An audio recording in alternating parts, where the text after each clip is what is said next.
Welcome back to What Should I Play? And today I'm going to share some memories with you and tell you why you should play Gunsmoke.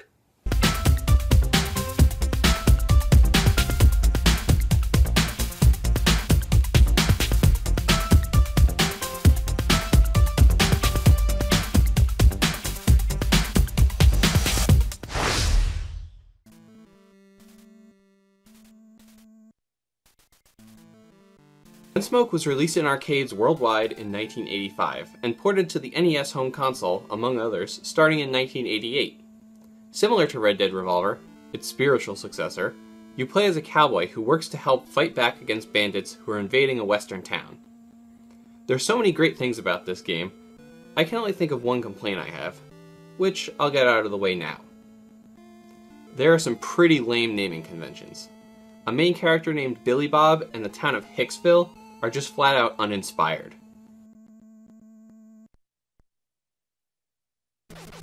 The gameplay of Gunsmoke is very similar to a top-down, vertically scrolling shoot-'em-up, but covered in a dusty coat of Old West. It's funny how the presentation and setting of the game can actually trick people into thinking it's something different. In a few articles I read while writing this episode, there were numerous comparisons of Gunsmoke to Zelda, but the two games have very little in common aside from the camera angle. In episode 35 of 16-Bit Gems, the host Rue talks about Back to the Future for the NES, and explains how it was subject to a similar misunderstanding. It seems that a certain subject matter elicits an expectation of gameplay. In this case, the Old West action-adventure. This didn't take away from the game's enjoyment though, and it is certainly more fondly remembered than Back to the Future. The music in the first level is good, with a certain twangy quality that screams Western. And while the other background music is not bad either, it doesn't always fit the setting.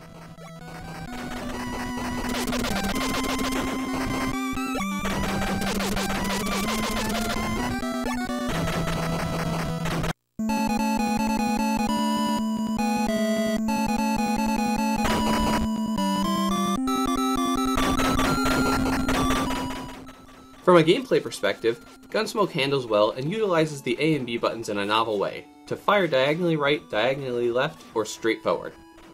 You'll take on enemies from bandits to ninjas and work your way from Hicksville to Fort Wingate. While the level graphics are great and colorful, the variation in the enemy types doesn't really stand out.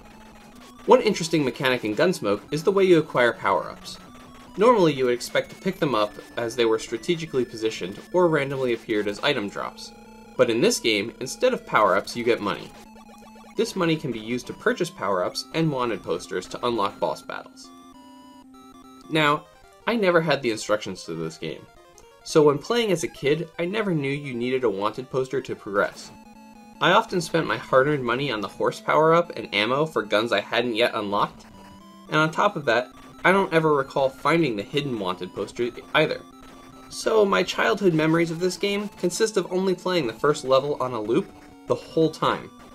It really speaks to the enjoyability of the game though, because even that was fun.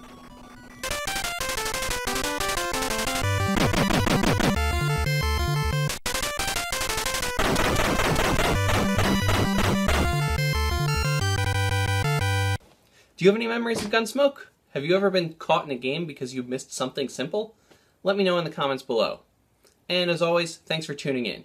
If you like this video, be sure to subscribe, follow me on Twitter, like me on Facebook, and come back next time when I help you figure out what you should play.